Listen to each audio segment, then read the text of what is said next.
The hurry and scurry of modern life is getting a lot of us down. Or maybe we're just getting soft. For here's a shop, a department of a leading metropolitan store, dedicated to those who just can't take it. It's a sleep and comfort shop, and it's exclusively devoted to people looking for comfort, relaxation, and sleep. This happy couple, for instance, have a real problem because the wife sinks out of sight on a soft mattress, and hubby there floats like a cork on any other kind. Well, here's the sleep shop's answer. A mattress with one side soft and the other side hard. And appropriately enough, it's called the Jack Sprat mattress. Here's another victim of the modern age. This chap's a confirmed pillow puncher. Worn to a frazzle by the day's problems, he battles it out with the pillow all night long. He's been fighting his pillow for years, and so far he's lost every round. What he needs is the new cutaway pillow, which curves around the neck and positively will not bunch around the shoulders. One trial with the cutaway type, and he's finished with pillow pummeling forever. The Sleep Shop offers all these devices for one purpose, to make you more comfortable and relaxed, so it will be easier to sleep. It's been lovely being here with you, dear. It is with regret I have to go. I'll be thinking of you, don't you fear, dear. With a happy heart that loves you so. Pleasant dreams to you, dear. May they all come true, dear. In your slumber rhapsody, I hope there'll be a place for me.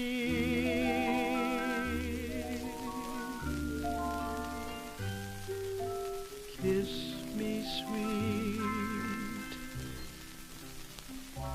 and then, dear, till we meet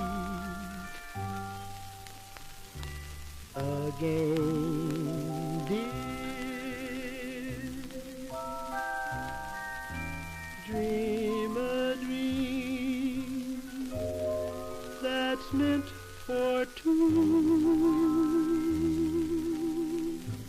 Good night and pleasant dreams to you.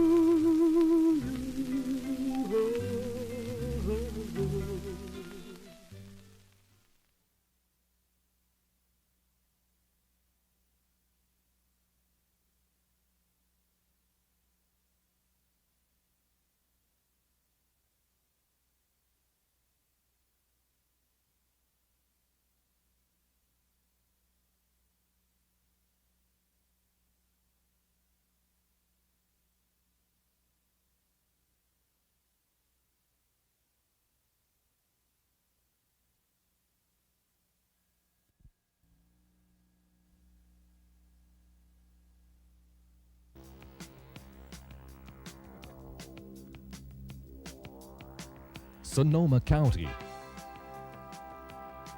a diverse county of over 1 million acres, is famed for its agriculture, industry, and recreation, boasting a booming economy and a unique lifestyle for its citizens. Described by the famed Luther Burbank as the chosen spot of all the earth, Sonoma County is the place to live, work, and play as we move into the 21st century. Led by the forward-looking philosophy of its governing bodies, Sonoma County's 340,000 residents are a harmonious, successful blend of ethnic and economic backgrounds. We invite you to take a closer look at Sonoma County in the 90s with your host, Rich McGlinchey. How you doing, everybody? Welcome to another edition of Sonoma County in the 90s. You know, this program is going to be a lot of fun for me because we're going to be talking about an institution that's near and dear to my heart. That's the Sonoma County Fair. And incidentally, I think the fair is probably one of the most beloved institutions or activities around the Sonoma County. But in addition to the Sonoma County Fair that takes place every year in the middle of July and right into August, we also have activities going on at the fairgrounds. I think there's about 33 different buildings.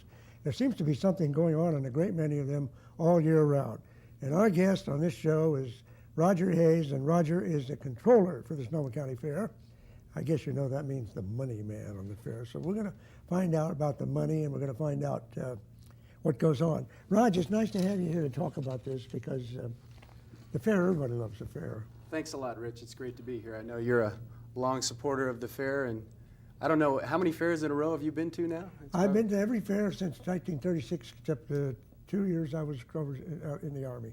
That's amazing. Yeah. That was, 86 was our 50th anniversary at the current location. So you've made them all. Well, a funny thing about that 86, I had the misfortune to have open heart surgery just before the fair. So I thought, gee, you know, it's going to be the first one I've ever missed when I was still here. But it wasn't so. One of your directors, Bob Ranking at that time, comes out to the car, gets me on a Friday to go out there, and darned if they didn't even have a race in my name. So I got to see it for that one day, and I've never missed one since then. That's great. Ladies and gentlemen, before we actually go into talking to Roger about the fair and the activities there, I want to call your attention to the artwork on the studio walls. We're going to be seeing two paintings there by Ellie McGinty, a local artist, and we really appreciate Ellie letting us have these up here. Yeah, that name does sound the same, doesn't it? It's my lovely wife, and these are two works of hers. Raj, how long have you been there right now?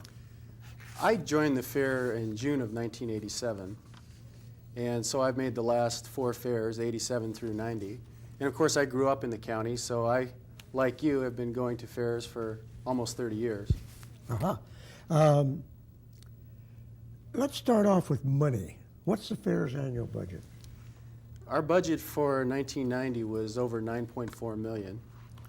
And that includes all of our capital expenditures, the fair time activities, the entertainers, premiums paid, basically anything that goes through the Sonoma County Fair and Exposition, Inc.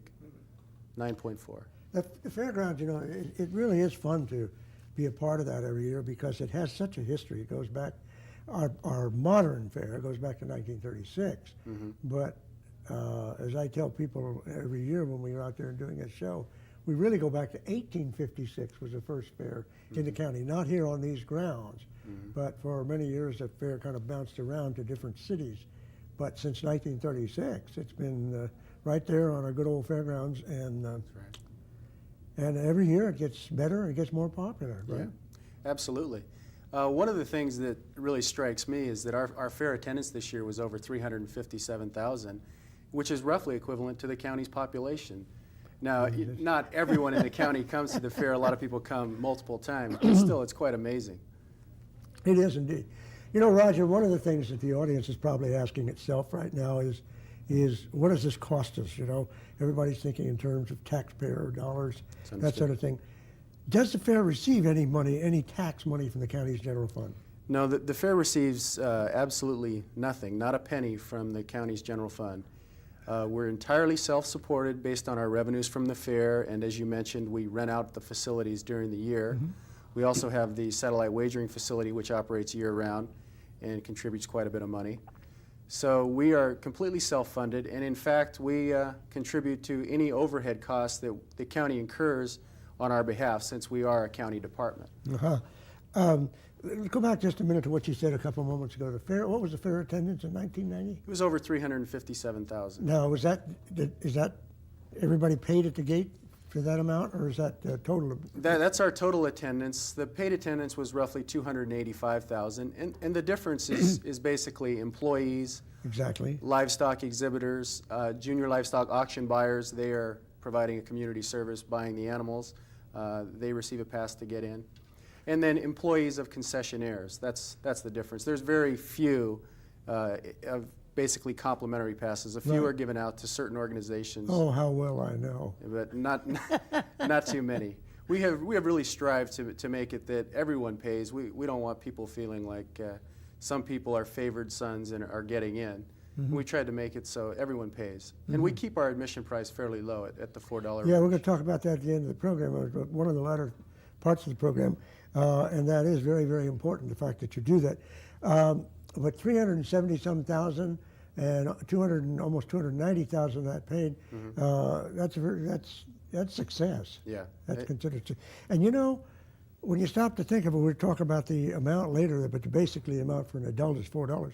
And as I've told people many times, that's one of the best entertainment bargains that you can find. When during that 2-week fair, you can pay $4 a gate, and there's a multitude of things you can do to enjoy yourself on that fairgrounds and have a ball without really spending any more money if you don't want to. That's absolutely correct. The fair can be expensive if you're involved in the carnival and you have a lot of kids. There's ways you can save money on that, and we'll talk about. But you're right, we do have a lot of free entertainment on the various stages. There are lots of activities where children as well as adults can get involved. Of course, you can see the livestock at no extra charge. You can ride an elephant at no extra charge. We have little trains that go around the fairgrounds at no extra charge.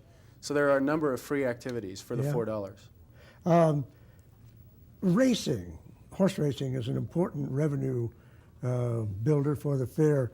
And each year we talk about this with you and find out how much money we made out of that, because we use that for many, many other things to benefit our track. But what was the 1990 racing handle, the amount wagered? The amount wagered this year, both in Santa Rosa and at the 15 satellite facilities throughout Northern California, was $27.5 million. Wow. And that was good. 15 racing days, so that's better than $2 million a day. Well, Average. yes, you're right. That is better than $2 million a day. I believe we had two $3 million days this year. Wow. And in spite of that high figure, that was down a little bit from the previous year for a variety of reasons. We had some trouble, as well all the fairs did this year, filling their races completely. But still, it was a very successful meet. Well, one thing we did in 1989, we're allowed to do, we simulcast some of the major, one or two of the major races from the Midwest and the East, and we could wager on those right here. And this year we lost those due to horses getting hurt and scratched out of them, didn't we? Yeah. That's right. All right, now explain what you said a moment ago.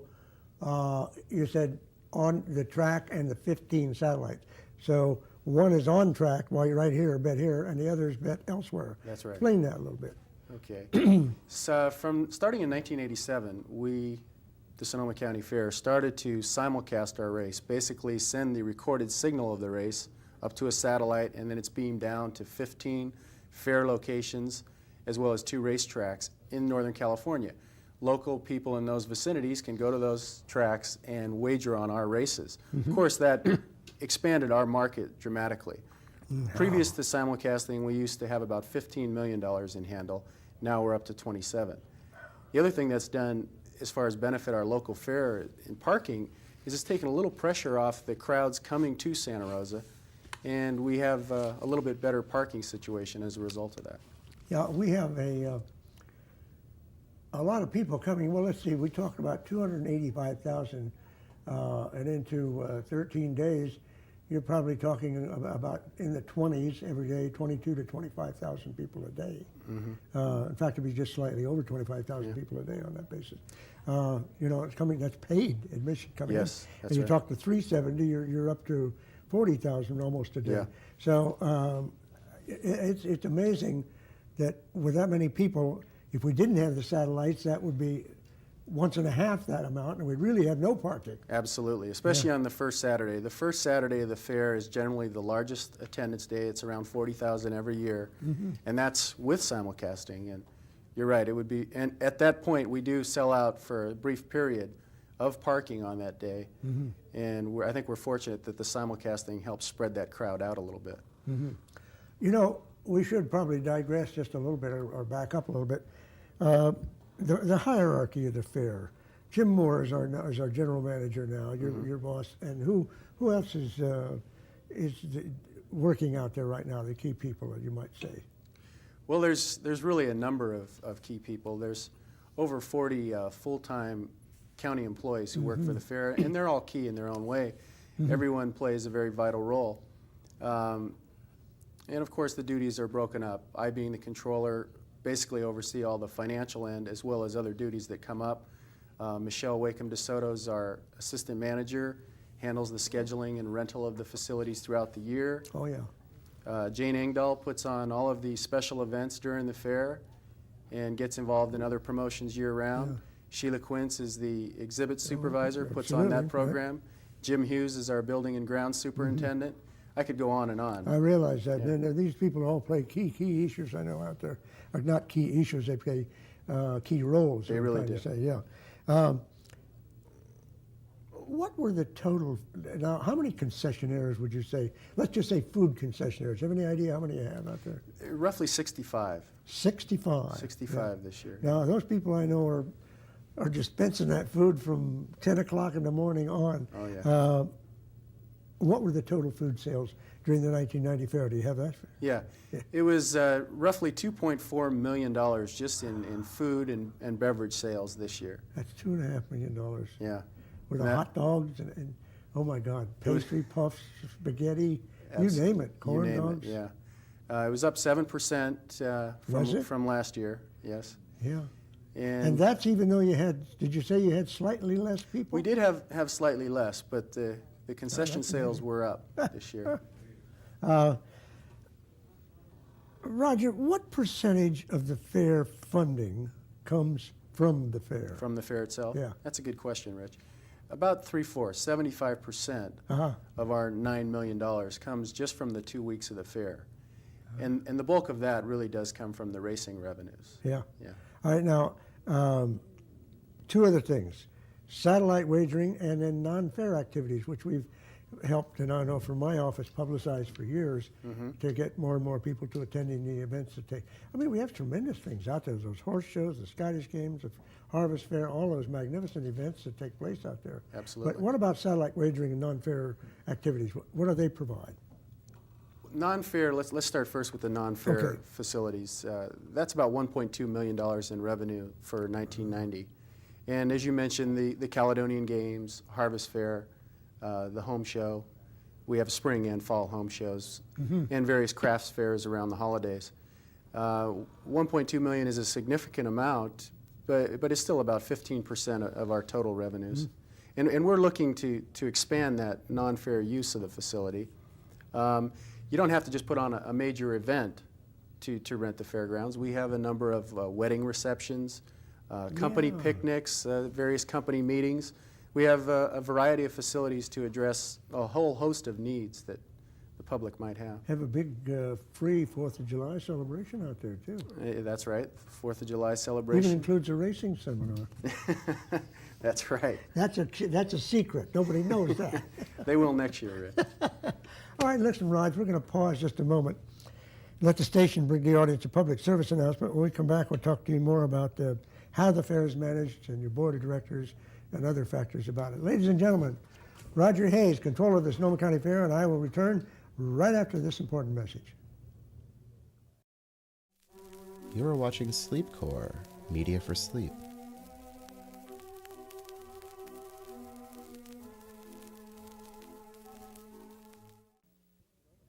Welcome back to this edition of Sonoma County in the 90s. We're talking about the Sonoma County Fair and the Sonoma County Fairgrounds. The fair itself is a pretty beloved institution as far as the people in Sonoma County are concerned, and the fairgrounds itself is a plethora of entertainment buildings and areas around there that are available to the public. And Roger, that's one of the things I wanted to come back with right away. The fair facilities are available to the general public on a rental basis during the year. How would someone go about getting the fair or a portion of it, a building, to rent during the year?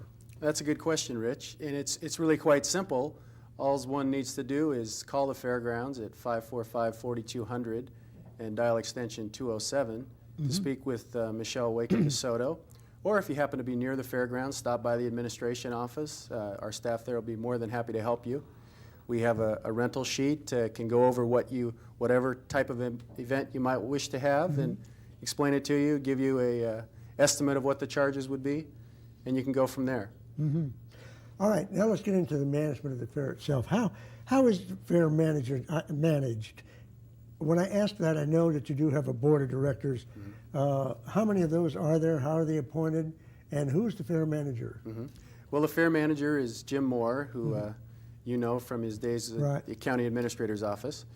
There are 15 board of directors of the Sonoma County Fair and Exposition, Inc., and each member of the board of supervisors for the county appoints 3. So 5 times 3 is the 15. Yeah. Now they serve, the 15 of them divide themselves up onto a whole bunch of committees, don't they? Oh, absolutely. We have a variety of committees ranging from attractions and advertising to livestock and just maintenance of the buildings and grounds. Racing. And, Racing, of course. Budget and finance, the whole bit. Yeah. All right. Roger, what form of entity would you say the fair is? What would it be referred to as? It's, that's an interesting question, and sometimes it flip-flops on it. Technically, we're a nonprofit corporation, a 501c3 corporation. But we're also a county department, and we abide by a variety of county policies. But we are a corporation. We have a contract with the county to put on the fair and to maintain the fairgrounds, and that's renewed, I believe, every 3 years. And all of the assets and liabilities of the corporation, though, do revert back to the county were the corporation to ever be dissolved. Well, I've often told people, talking to them either over the TV media or in person, that you, the people of Sonoma County, actually own the fairgrounds, That's basically, right. That's because it is a county facility. It's operated completely, almost like you lease it out and have it operated by the directors and the manager and so forth. But it does belong to all of us. Oh, in a sense, absolutely. doesn't it? Yeah. It's county All right. property. Does the Board of Supervisors approve the fair budget? Yes, they do. On an annual basis, in addition to having the budget approved by our own board, it does go before the Board of Supervisors, and they have the right to make alterations and approve it, make commentary. All right. In 1990, as you could well see, you people did a tremendous number of improvements. Really made a difference visually. How did you finance all that? It was basically financed from the money that we have been able to accumulate over the last few years with simulcast wagering. We've had basically 4 successful financial years at the fair, and we accumulated enough money to put over $1.5 million back into the fairgrounds, back into the county property. And basically that was in the new paving project, the redecorating of the Grace Pavilion, the large exhibit hall at the front. And we plan to continue with a similar program in the next few years. A bit at a time, so to Yeah. speak. Yeah, you did a tremendous job of improving the appearance of the grounds. Just Yeah. People commented on that throughout the fair. Yeah. I heard it many times. You've explained to us what satellite wagering is, so to speak, but why is satellite wagering so very important to the fair? Well, satellite wagering, as I mentioned, really has helped us generate the funds that we can put back into the fairgrounds. And there's 2 sides to that. One, when we simulcast our meet during our live fair, expanding our market, and then the year-round facility we have, which generates revenue 360 days a year, basically, generates $800,000 in revenue for us. And between those 2 things, that basically generates the surplus monies we've generated in the last few years. How large now, as a result of your addition of a few things a few years ago, is the fairgrounds in size? In size? Approximately. It's 180 acres right now. 180 acres. Yeah. That's a huge facility. It is very large, although with the city growing, especially down in that southeastern direction, it may not be large enough as far as we're concerned. Yeah. We have a tremendous amount of area devoted to parking over on the left, which we need all the time. But that takes up a tremendous amount of ground, too, doesn't it? It's a revenue builder, but it's... It does, but, you know, it may seem at times like it's just empty space, but to really conduct the fair with the kind of crowds that are accustomed to coming here, we really need it. You know, the only other alternative would be to build a multi-story parking garage, and I don't think that's realistic. Or persuade everybody to take local transit. Well, yeah, would be great which if we would be could, great, you know? and we probably should look at programs such Yeah, as that's that. something we'll probably be looking at in the future. The fair, as I said earlier, is a heck of a fine bargain. $4 to admit an adult to the fair, you could do a tremendous number of things. How do you manage to maintain such low prices, especially when I know this last year most of the other fairs went up $1 or $2? Yeah, they did. Local fairs are all at $5 now, and the state fair is at $6, and that's for adults. One of the things, we have the $4 for adults, but we also charge children 7 to 12 only $1, which is way below most other fairs, and then kids up to 6 years old are free every day. And so is the military in uniform. Absolutely. And getting back to your question, though, the way we've done that is really with the strength of our race meet and with our simulcasting, and it reflects a commitment from the fair board and from the fair manager, Jim Moore, and as well as the board of supervisors, to maintain a low gate price.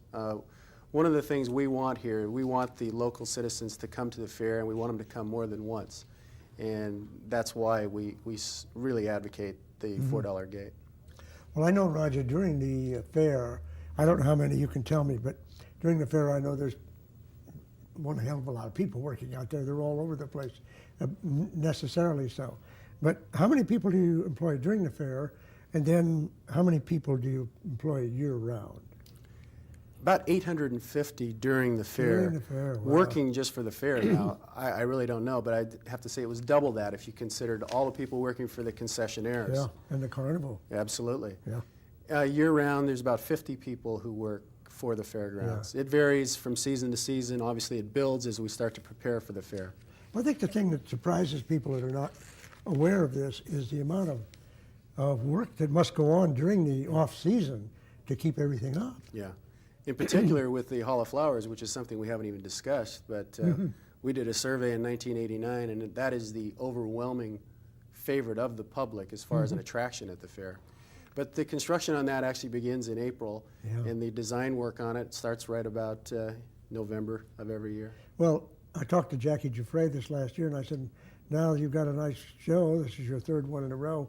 When will you start on the other one? And she says, tomorrow. I think that's the right. next year, she said, the day after the fair is over practically, or the weekend, the mind starts thinking of how to alter the structure inside so you can do another fair. And many times I know the flower show manager, director, creator will use one kind of a theme and then figuring next year use something else so we won't have to do quite as much work in shifting, which is good common sense. Oh, yeah.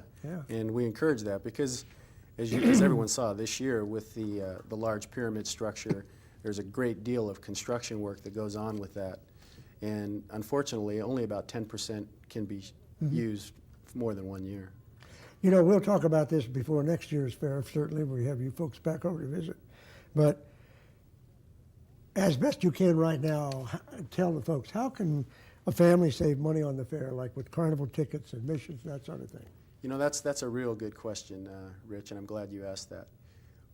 Probably the most expensive event at the fair is the carnival, and one surefire way to save money on that is to buy tickets in advance of the fair. We offer a book of 50 ride coupons for $15 in advance of the fair. They go off sale as soon as the fair starts. But that's a substantial savings. That's 40% off the single ticket price of 50 cents a ticket. Yeah. So that's one surefire way. And also starting next year, we're going to be offering a discount on those tickets to any Sonoma Express card holder. They'll get an additional 10% off. And we also sell admission tickets in advance. You can buy a book of 10 admissions for $30, bringing it down to $3 in admission. That's right. Yeah. And there's nothing that says that you and your neighbors can't share that book. So if you can't come 10 times, you can find somebody who will come 5 and split it. Well, a lot of people could, take two families that plan to go a couple of times, could buy 2 books for $60 and they just saved themselves $20 That's right. in admission costs. So what we were saying is $4 makes it a good value, $3 makes it a much better value. Absolutely. Yeah, exactly. And just to elaborate on that a little bit more, Rich, there's also Carnival Pay One Price Days. We send out schedules in advance. All you need to do is call the fair office, 545-4200, and we'll send you a schedule in advance of the fair showing the Pay One Price Days, which give you unlimited rides for a price. This year was $10. What are the fair dates for 1991? We're looking at July 22nd through August 4th right now. Now, there's some discussion that we might go to a 16-day fair. 16? It's a possibility. That'd be great, yeah. All right, now what are the plans for future fair improvements? We're down to about a minute and a half, right? Okay. Well, we want to continue with the trend we've started, we're looking at dressing up the Mexican Village this year, as well as the Chris Beck Arena. With the success of that Judge show last year, we want to expand the seating up there. We want to continue with some roofing on some of the buildings. And there'll be a variety of other things, but I'm sure they'll be noticeable for next year. How can the public keep in touch with the fairgrounds and find out what's going on a regular basis? That's a good question. All you need to do is call us again at our number. You can get on our mailing list, and we send out a monthly newsletter. We will be sending out a detailed magazine, so to speak, of the 1991 fair. And you can also call our fairgrounds events line, which tells about ongoing events at the fairgrounds, and that's 528-3247. 528-3247. You just pick that up and dial it, and a voice will tell you what's happening. Yeah, and that one is good on any kind of phone, touch tone or rotary phone. It's 528-FAIR, if that makes it easier to remember. Yeah. Okay. If you want to know what's going on, then call 528-FAIR. Roger, we're out of time. Okay, it's been a pleasure, Rich. It Thank is you again. Indeed. Yeah, it is. I think you people are doing a splendid job out there, and I commend you for your last few years of successful fairs, and I'm sure you're going to continue. We'll do our Ladies best. and gentlemen, we've been talking to Roger Hayes, controller for the Sonoma County Fair, and we've been talking about the beloved Sonoma County Fair and then also the fairgrounds and what goes on there during the rest of the year. My name is Rich McClinchy, the program Sonoma County in the 90s. Be back with you next week with another member of the county government family. Until then, good night, good luck, and good health to each and every one of you.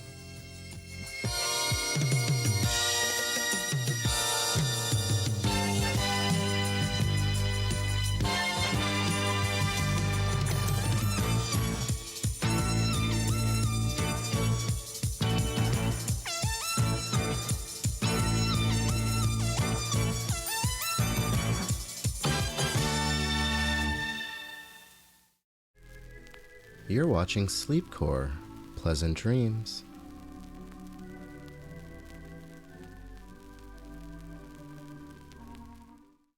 I got my free camera. And we got ours. So did I. Me too. How would you feel if you bought an ordinary flatbed and then discovered that for the same price or less, you could have purchased a Craftmatic adjustable bed? I'm not asking you to buy anything. Just check us out and preview Craftmatic beds before you buy. Then, even if you don't buy your adjustable bed from Craftmatic, I'll send you this Polaroid Instant camera free. Call us toll-free. Get the facts about all our Craftmatic beds, including the Craftmatic 2 adjustable bed that's so inexpensive, it's like buying a quality flatbed and getting the adjustability for free. Call now, and I'll mail you a free Craftmatic bed catalog and this free coupon redeemable for your free Polaroid camera. I think everyone should call Craftmatic for their free camera coupon. Call 1-800-228-6000. That's 1-800-228-6000 toll-free. Call 1-800-228-6000.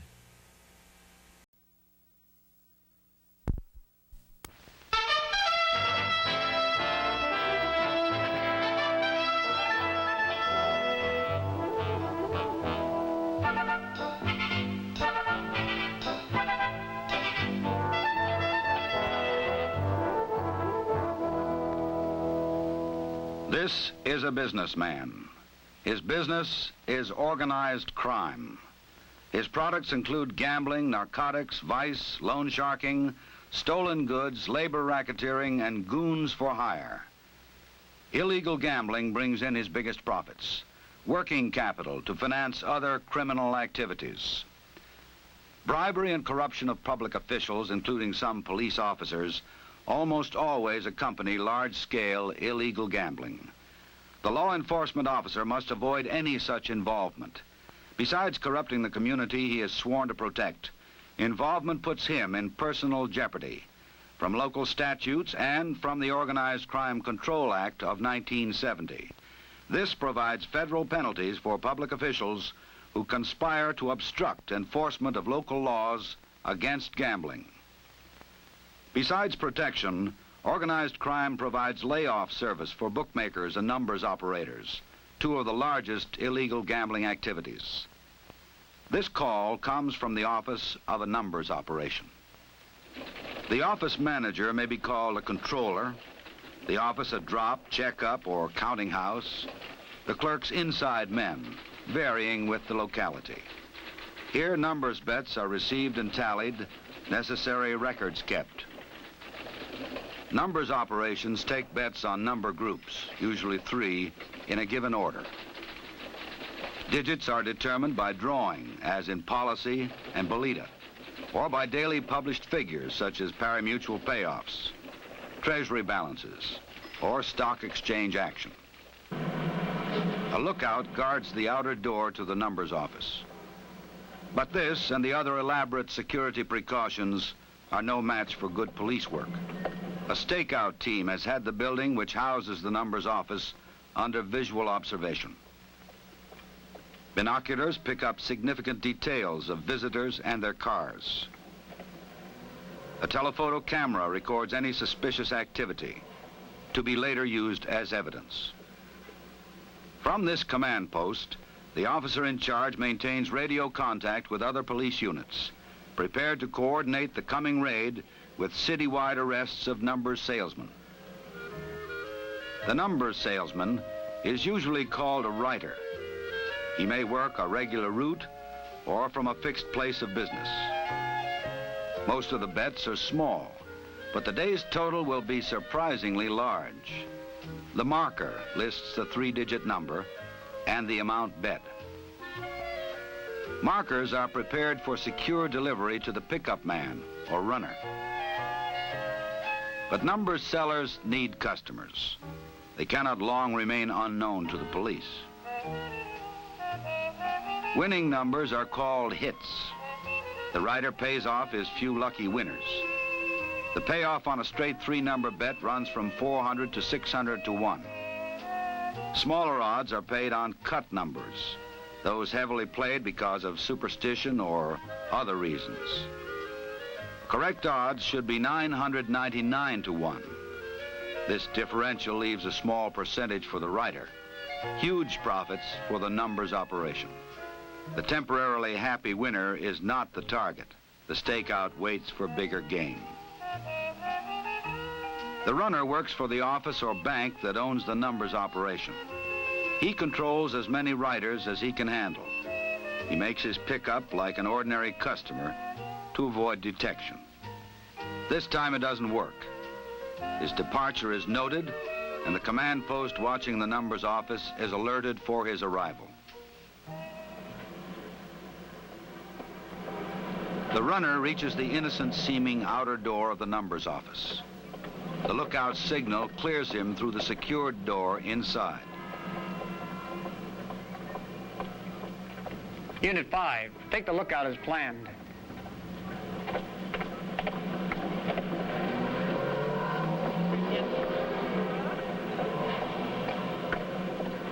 It is the last free action the lookout will make for some time.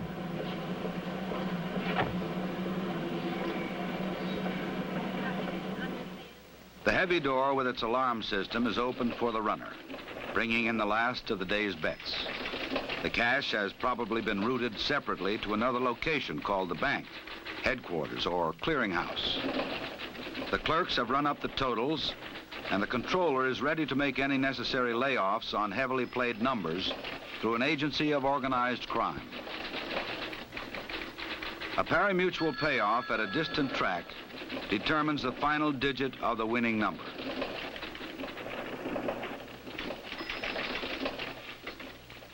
Unit 3, lookout neutralized. Move on in.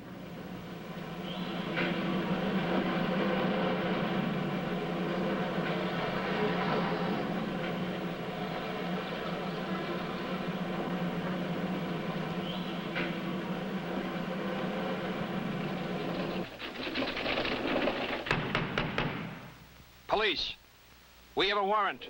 Open up.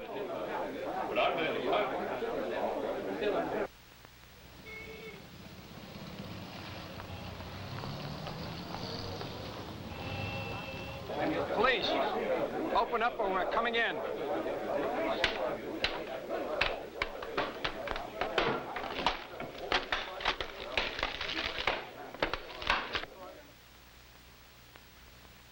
Judicial approval may authorize immediate entry without waiting for permission. Know what method of entry is authorized in your case. All surveillance units, proceed with pre-planned arrests. When there is no longer danger of premature tip-off, the small fry of the numbers operation are arrested. With the subjects from the numbers office on their way, detectives are collecting, identifying, and preserving the evidence, some of it partially burned but salvageable by good laboratory work. The patrolman guarding the rear exit during the raid brings in the important records that literally fell into his hands. Usable evidence results from good police work, planning the raid for maximum evidence and for swift entry to prevent its destruction. Effective, uncompromising law enforcement can make numbers operations increasingly hazardous and unprofitable. Illegal dice or card games and gambling casinos are often linked with organized crime and the corruption which is its trademark. Gaming may be found in the plush, legalized gambling casinos of Las Vegas. It may also be found in illegal floating dice games, often set up in hotel or motel rooms for their one-night stands. The equipment can be transported in a suitcase. Every part of it, from the layout to the dice, is suspect. So are the operator and his assistant. Some players are regulars, informed of the floating location. Many are transients, looking for action, and are easy to cheat safely. To find these marks, the operator uses steerers, taxi drivers, bartenders, bellmen. This driver is kept posted on the game location and will get a fee or percentage for the apparently half-drunk, well-heeled sucker he brings to the scene of the action. A Confederate keeps watch in a separate room, ready to signal an alarm. He may also double as strong-arm man in case a loser starts trouble. It is to the lookout's room that the steerer has sent his passenger. To the cold and experienced eye of the lookout, this half-drunk sucker looks ripe for picking.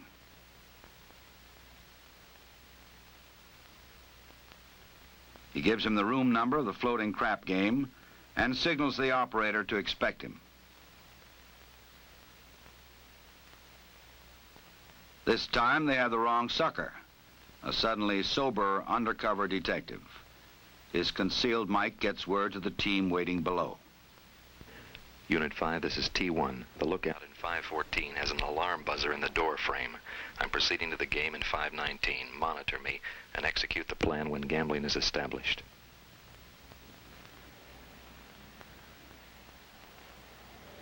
Unit 5 to all units, proceed as planned. Come on. That's 10. Easy for you. Do it the hard way. Hard way. Do it the hard way. Not that time. 9. 10, right back. Come on. Come on. 10. 12. 10, right back. 2, 5. 10. Little 10. 7. Beautiful. Beautiful. How about some chips? Chips. I have a little chip. That's 6. What's that worth? About $20. About 20. Take a big 20 there for you. A little chip. All yours. Hey, here we go. Here we go. Here we go. How they run it? 10. What's the point? What's the point? 10's a point. 10's a point. 10's a point. 8. Okay, baby. Okay. Okay. Let's go. Come on there. That's 4. That's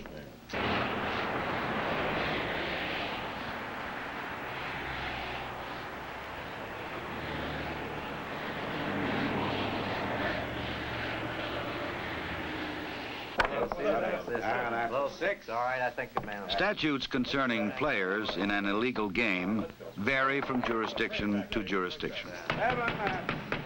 Okay, give me the dice. Give me the dice. Next shooter. Let me get the dice. Place your bets. All right. Let's go, Rick. There we go. Nothing to just freeze. Police, freeze. Put your There's hands no on the question table. anywhere about the arrest of the operator and his Confederates.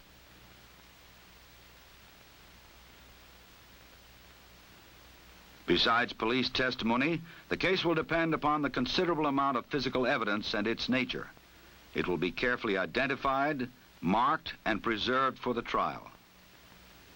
Good police work by an undercover detective has put this illegal gambling operation out of business.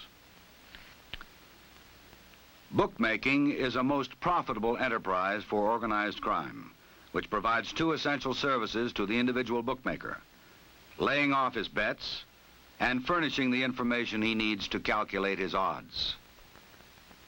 The largest amounts of money are bet on sports events: football, basketball, ice hockey, and baseball. Horse betting, once the bookmaker's standby, is next in volume. A successful bookmaking operation depends upon rapid relay of odds, line information, and results. Expert sports handicappers, often employed by organized crime, provide the analysis upon which odds are based: team and player records and condition, location of the game, probable weather. The bookmaker uses long-distance phone to get this information, fast and frequently. He also makes out-of-town calls to the bankers of organized crime to lay off his bets and keep the book in balance. So that these incriminating toll calls are not charged to the apartment he rents for a few hours each day, he has attached to the telephone an electronic device, the blue box. Like all evasive devices, it violates telephone company regulations. The blue box circuitry permits the user to make toll-free, unrecorded, and untraceable calls wherever direct distance dialing is available. Through the blue box phone, the bookmaker gets the latest point spreads on the college games he is booking. On football or basketball, the bettor usually wagers $11 on a pick'em basis to win 10. Point spreads reflect the handicapper estimate of the competing teams. Baseball bets are usually placed at varying odds, based upon the pitchers for the day, as well as the team record. To receive the incoming calls from bettors on which his livelihood depends, the bookmaker relies on several devices which may keep his location or private phone secret. One is the backstrap, a simple circuit which connects the bookmaker's unauthorized extension to an authorized and listed telephone at a nearby but separate and clean location. Another way to prevent his incoming calls being traced or his location revealed is by installing a black box, a somewhat more complex electronic device. It absorbs the electrical impulses on incoming calls so that they do not record at the telephone company's central billing equipment. This bookmaker, however, uses the more sophisticated cheese box to conceal his location and private telephone number. He maintains a private phone elsewhere than the apartment from which he works, with a number known only to him. He keeps an open line from his apartment to this phone at prearranged hours known to his customers. They have a different number to call, connecting them with still another phone, which may be in an empty room or other clean location. This call is switched through the cheese box to the bookmaker's private phone, also in a clean location. Then, during the hours that he monitors this phone from his apartment, he can converse with the customer, who has called an entirely different number to reach him. Other elements in the elaborate screen of deception may be markers or records on instantly disposable water-soluble or flash paper. But even the tightest screen will not shield against vigorous and uncompromising police work. Informants are a prime source for discovery of illegal gambling. They may be on a police payroll, regular bettors, competitors, or disgruntled employees. This is a housewife who has discovered where most of her husband's paychecks are going, betting on sports. She gives the detectives the accommodation number that she knows her husband calls to make wagers. Even then, it is not easy to find the bookmaker's actual location. The telephone company will aid in tracing it through the maze of electronic evasion. Having located the apartment that the bookmaker works from a few hours each day, they keep it under surveillance. They learn the daily routine and plan for a legal yet fast entry when the action is heaviest, evidence most plentiful. The bookmaker is off the cheese box open line. With all bets in for that day, he finds that to balance his book and ensure a profit, he must lay off some heavily played teams. It is time to call the bookmaker's bookmaker, almost always an agent of organized crime. Layoff is big business. Without it, few bookmakers could operate. His heavy work over, he waits expectantly for delivery of his daily sandwich.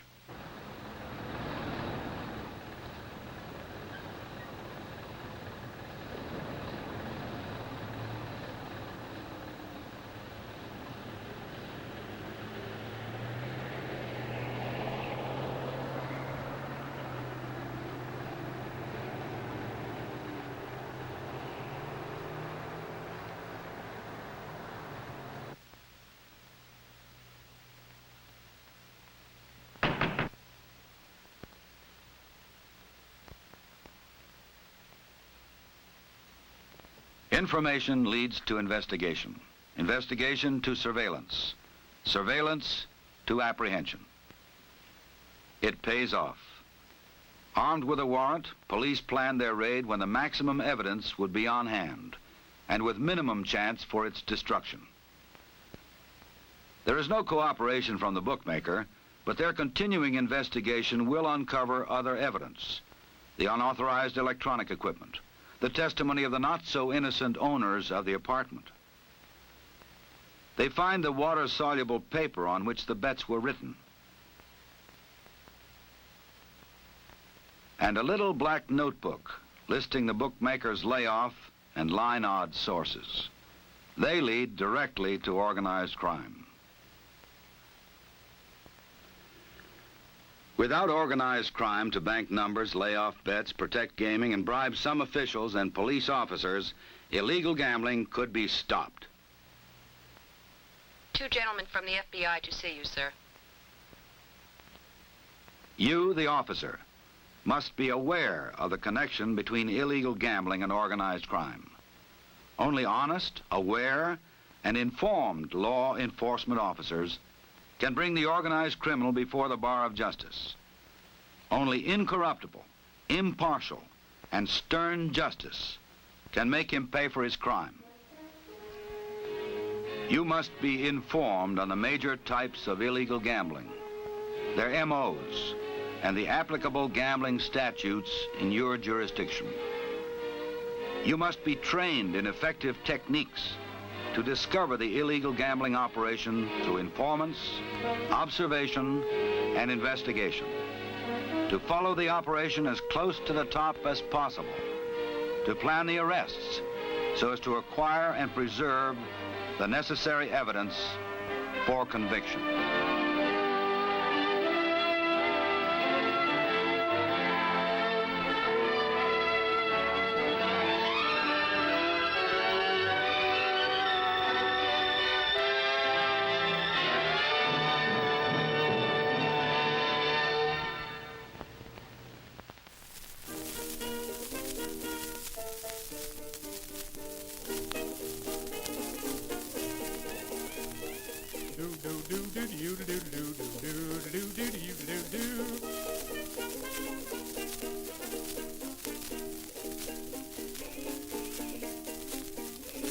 Broadway Billy Bishop went to see his Uncle John, who lived down on the farm, so far away from harm.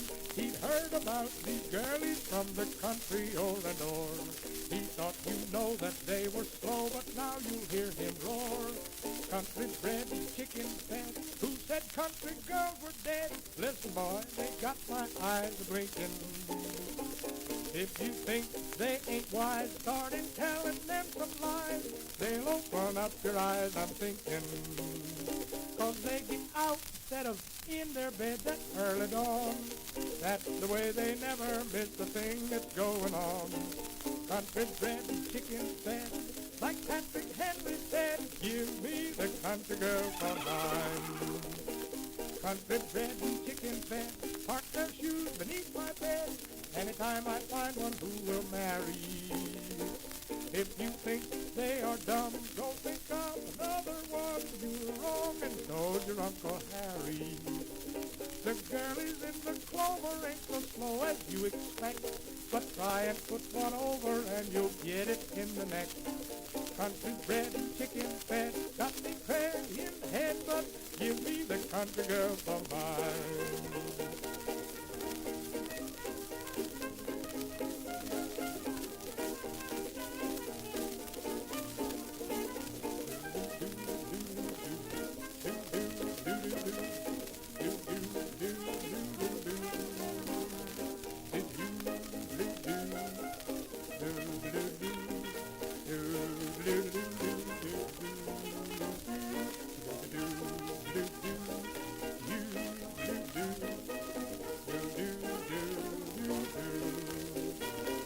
Country bread and chicken fat got me crazy in the head, but when I leave, I'm sure they're going to miss them. They paint, bob their hair, wear red flannel, you know where, just so they won't get through the system. I met a lot of Quakers and I met a lot of hicks, but they read the papers, so they're wise to all the tricks. Country bread and chicken fed, like Calvin Coolidge said, give me a little home in the country, and give me the country girl for mine.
You're watching Sleepcore.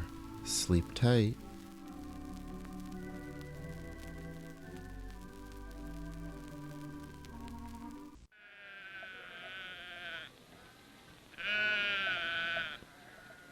Do you often stay awake at night counting sheep, Unable to fall asleep because of simple nervousness, overwork, or restlessness? Well, now, the next time you can't sleep, you just try some Somadex, the new aid to sleep that, taken as directed, brings 100% safe sleep.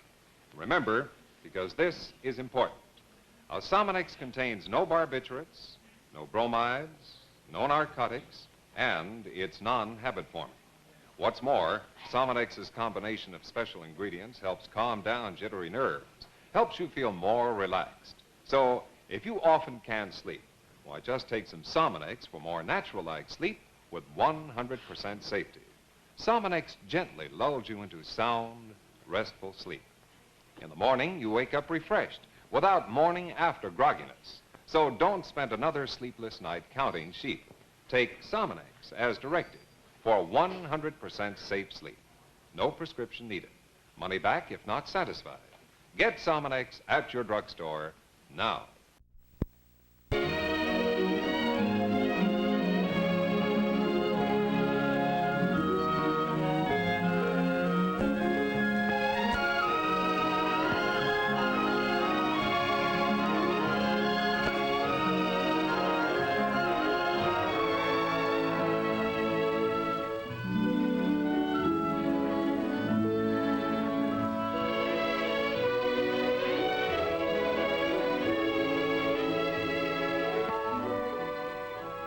A new baby's an exciting addition to the family, but there are problems too.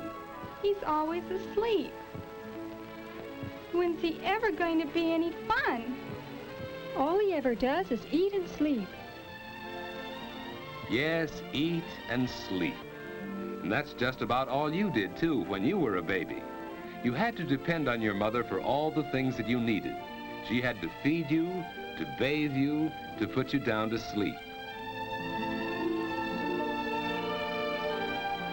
As you grow older, you learn to do more and more things for yourself. Some of these things you do so often that they become habits.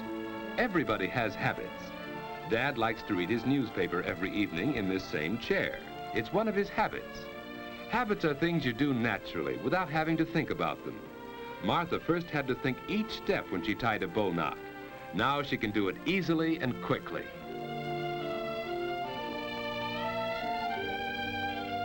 Regular habits make daily living much easier since they help us do things without having to think about them. Some of the habits you learn now may stay with you all your life. All right, children. It's time to get ready for bed. I'm almost through with this chapter, Mother. It's time for bed, Susie. You go right to sleep now. Getting ready for bed at a regular time is one of the most important habits you can learn. A quiet hour or two before bedtime is part of this habit. It makes you feel relaxed and sleepy, ready for bed.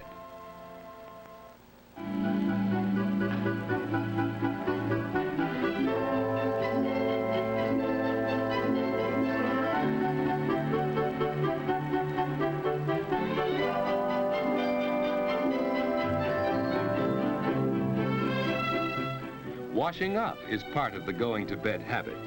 Any regular routine before bedtime helps you feel sleepy. Hanging up your clothes can be part of this routine. They'll air out overnight and be neat for tomorrow. Wearing the right kind of night clothes is important. David's pajamas fit him loosely and don't bind him around the waist. David likes to open his window when it isn't too cold for fresh air, but he's careful not to sleep in a draft. Of course, Martha has her own habits.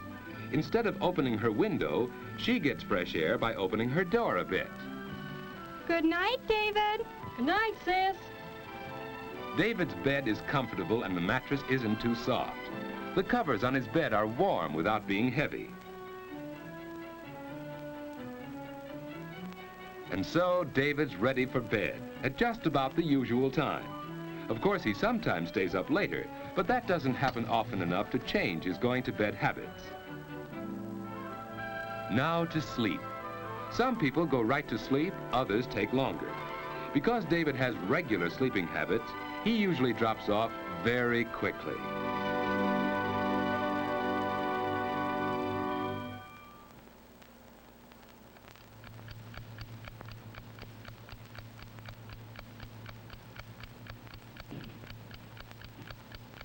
David has probably never stopped to think what a wonderful thing sleep is.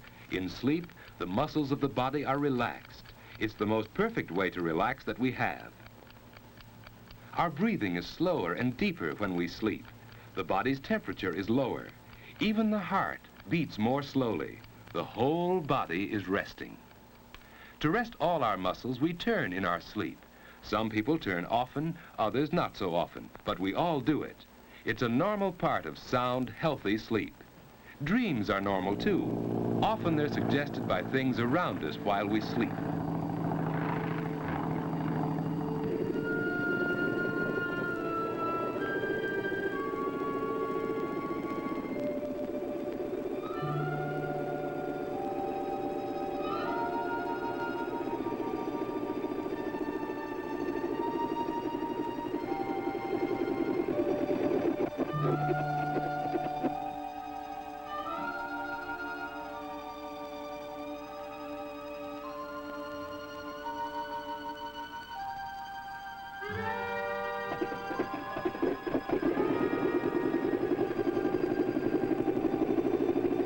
Dreams don't seem to make much sense, do they? That's because the brain is resting along with the body, so it's less alert when you sleep.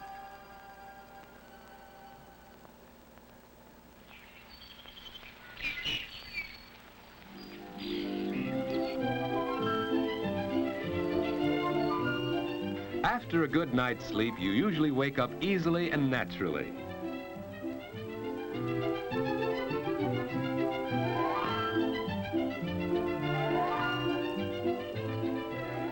The alarm hasn't rung yet. David finds that he usually wakes up before it goes off.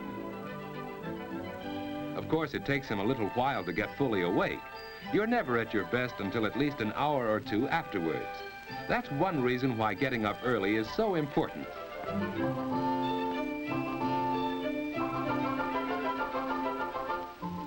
There's plenty of time for breakfast, too. Breakfast is an important meal that shouldn't be missed. If you usually go to bed early enough, you usually wake up early, too. You can start the day in a pleasant, unhurried way. It's more fun for you that way, and more fun for the rest of the family, too. David and Martha enjoy their mornings, and that helps them enjoy the whole day.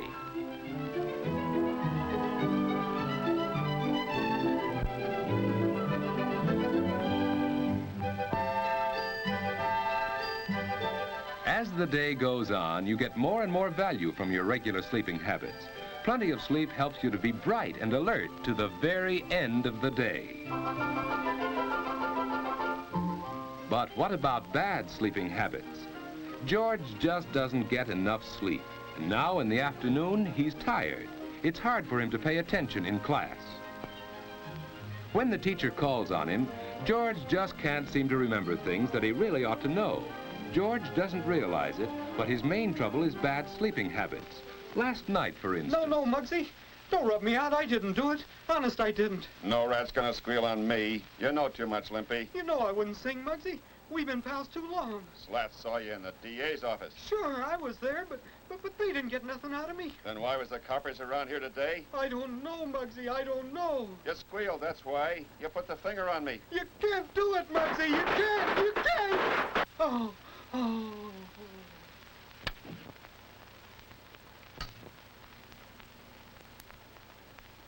Yes, George has bad sleeping habits. And even when he finally does get into bed, he finds it hard to go to sleep. That's because he hasn't formed the habit of going to sleep at a regular time each night.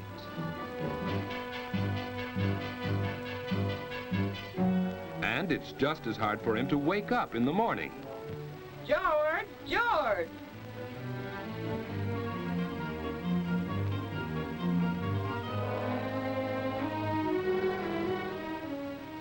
Get up, George. He's still tired because he hasn't had enough sleep.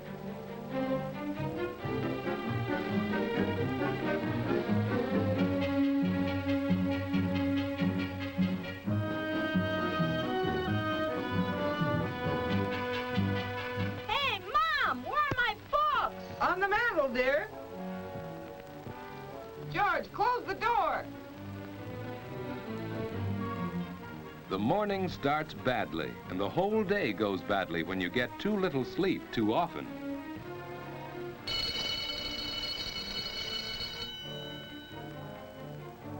And even after class is over, you keep on paying the penalty for bad sleeping habits.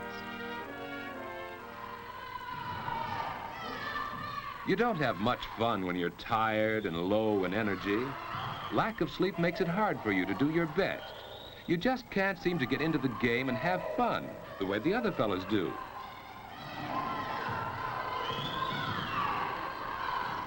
You're irritable and cross, hard to get along with. People don't like you, and you don't like yourself when you're like that. Probably neither David nor George realize how important their sleeping habits are to the way they enjoy their waking hours.